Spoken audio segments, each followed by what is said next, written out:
இப்போ ஆக்சுவலாக வந்து இந்த ஜல்லிக்கட்டு நடக்கிறத வந்து தடுக்கிறதுக்கு மெயின் காரணமாக இருக்கிற ஒரு முக்கிய புள்ளினா பீட்டா வந்து ஒன்றும் வந்து விலங்குகளை காப்பாற்றுற இல்லை விலங்கு அந்த மாதிரி ஒரு ஷேடோடையே மக்கள்கிட்ட வந்து புழங்கிட்டு இருக்கிறாங்களே தவிர, ஆனால் அவங்களோட உண்மையான முகத்தை வந்து கொஞ்சம் PETAkillsAnimals.com அப்படிங்கிற வெப்சைட்டில் போய் பாருங்கள். இது வந்து ஒரு இந்தியனாலேயோ இல்லை ஒரு ஏஷியன் கண்ட்ரீஸில் வந்து கிட்டத்தட்ட வந்து அதனால பீட்டாவால் பாதிக்கப்படுறதோ இல்லை அமெரிக்க இதனால ஏகாதிபத்தியத்தினால பாதிக்கப்படுற கண்ட்ரீஸ்லேருந்தோ இது பண்ணல. விர்ஜினியா மாகாணம்னு சொல்லிட்டு அமெரிக்காவில் இருக்கிற அந்த மாகாணத்தில் எங்கே பீட்டா ஆரம்பித்தாங்களோ அதே அமெரிக்காவிலேருந்து தான் இந்த வந்து கிரியேட் பண்ணி அவங்களுக்கு சப்போர்ட் பண்ணிட்டு இருக்காங்க.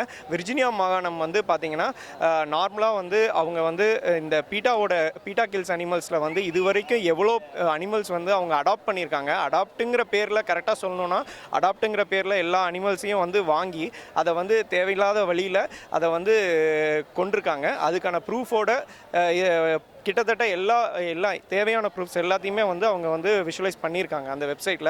பீட்டா கில்ஸ் அனிமல்ஸுங்கிறது இப்போ வந்து போட்ஸ் வச்சு மக்கள் ரேலி பண்ணி எல்லா இதுவுமே எந்த அளவுக்கு அவங்க வந்து அமெரிக்கன்ஸே வந்து எந்த அளவுக்கு வந்து பீட்டாவை வந்து ஸ்க்ரூட்டனைஸ் பண்ணணும் இல்லை வந்து எந்த அளவுக்கு வந்து அவங்க இந்த மாதிரி தப்புகள் பண்ணியிருக்காங்கங்கிறத கண்டுபிடிக்கணுங்கிறக்காக அவங்களே போராடிட்டு இருக்காங்க. அந்த மாதிரி ஒரு நிலையில்லாத ஒரு அமைப்பு வந்து கொடுத்த ஒரு சில முயற்சிகள்னால இன்றைக்கி நம்ம ஊரில் இருக்கிற நாட்டுக்காளை மாடு இல்லை நம்மளோட பாரம்பரிய விளையாட்டு ஜல்லிக்கட்டு ரேக்லா எல்லா பந்தயத்தையும் வந்து நம்ம இவங்களுக்காக தள்ளி வச்சுட்டு இருக்கணும்னு அவசியம் கிடையாது. ஏன்னா இப்போ கவர்மெண்ட்டுக்கு வந்து வேறு மீன்ஸ் ஆஃப் ப்ரெஷர்ஸ்னால இப்போ வந்து இதை அவங்க நடத்த முடியாமல் நின்னா கூட சுப்ரீம் கோர்ட் பீப்புள் கண்டிப்பாக வந்து அவங்களுக்கு புரியும் நம்ம நாட்டு முக்கியமாக இல்லை பீட்டாவோட தேவைகள் முக்கியமாக அப்படிங்கிறது.